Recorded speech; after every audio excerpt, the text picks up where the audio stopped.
Hi, this week we're talking all about sounds, speech sounds, obviously for speaking, and also obviously we use them when we're learning to read and write to go along with letters. We've also made another video to go along with this, which is a little bit more about working on speech sounds if your child is up to that stage of working with a speech therapist on particular sounds, or if you're working on reading and writing and phonics and that kind of thing. So if your child's up to that stage, you might want to check out that video as well.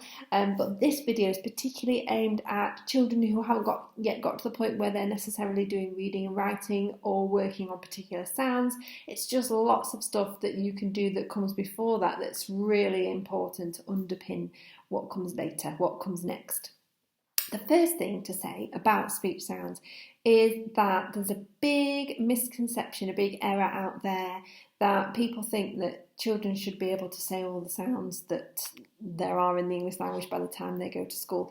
That's not actually the case. The sound system for children develops over a number of years, right up until they're 8 years of age.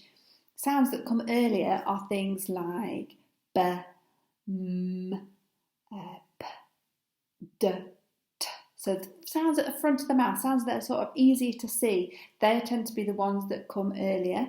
And then a little bit harder are things like g, f, l, that kind of thing. And then as the children get older still, then there would be sounds like sh, ch, which are much harder. And things like what we call clusters of sounds like st, str, sn. So they, again, come a little bit later.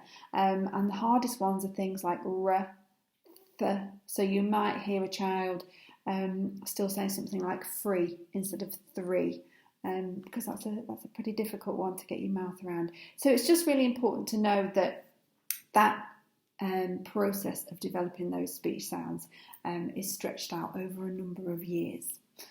The second thing to know is how you can help. So if your child is preschool, or if, like I say, they are in a stage of their development where they're perhaps learning to talk, they're having a go at words and sounds.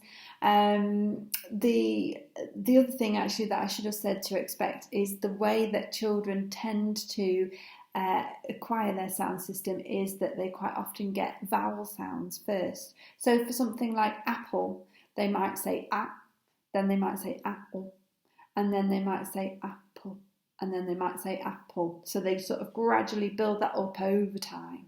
And the other thing that they get quite early on is syllables. So that those are the little segments of words. So an apple has got two. Apple.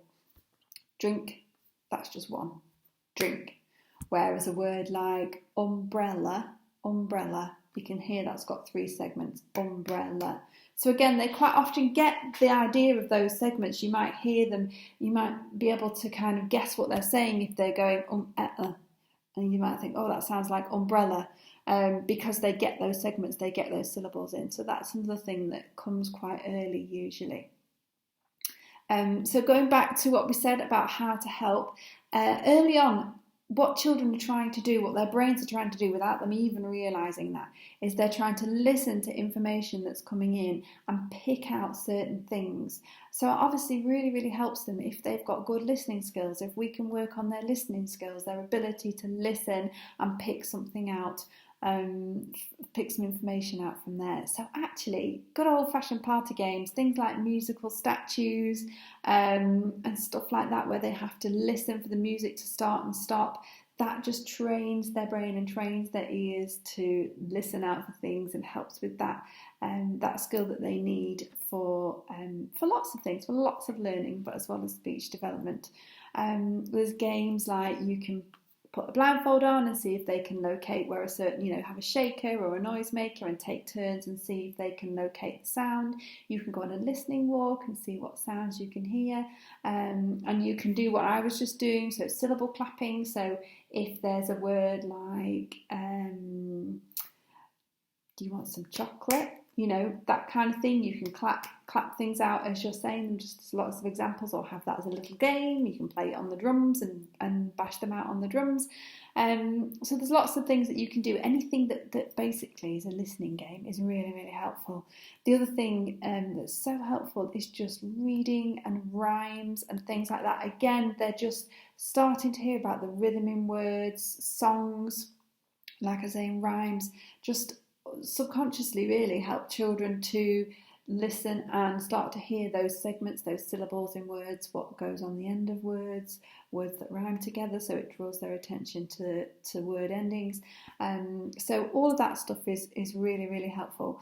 The other thing that is just so important for everything really is that you just provide a really, really good model. So we really don't want you to worry about, and actually unless a speech therapist has asked you to particularly work on a sound and correct your child, we would really say, please don't correct your child. So if they were having a go at word and saying something like apple or apple instead of apple, all we want you to do is to be a good example back to them. So you don't say to them, no, it's not apple, it's apple. Don't correct them like that. Just agree with them, but provide a good example. So if they looked at an apple and said apple, you'd say, yeah, apple, apple. There you go, apple. And just keep repeating it. Because what's that doing? I've got a little demonstration for you what that's doing. If this cup is your child's brain, their little store of words in their brain, what you're doing every time you are telling them a word, we've got a little bit of our lovely blue sand here. Every time you're telling them a word, they stick that in that store. They stick some information about that word in that store, what sounds are in it. They pick up on something that you've said. So you keep saying that word to them and they keep adding to the store. Every time you say it, they add a bit more information. It might be about what the word means, or it might be about what sounds are in the word, what syllables are in the word, what's at the end of the word, what vowels are in it. So this is you. Every time I'm adding a bit of sound, this is you saying the word. Every time you say the word, it adds a bit of information to this little store in their brain of how this word is said and what it means. And you can see now that I've said this word lots and lots and lots and lots of times to my child, and this is full. So you have given them all the information that they need to store that word and then to hopefully use that word just by saying it to them, just by saying it to them the right way. So even if your child isn't repeating back, or even if your child isn't saying the word back correctly, even if they're not saying anything at all, you just inputting that word, you just saying that word to them is still teaching them, is still telling them all that information about that word. So that's the main thing that we would say really about encouraging speech with children, is just really be a good example. Just give them lots of good, really clear examples that aren't mixed up with a load of other words. So just kind of keep it simple and just, like we say, don't correct them. Just be that really good role model, that really good example.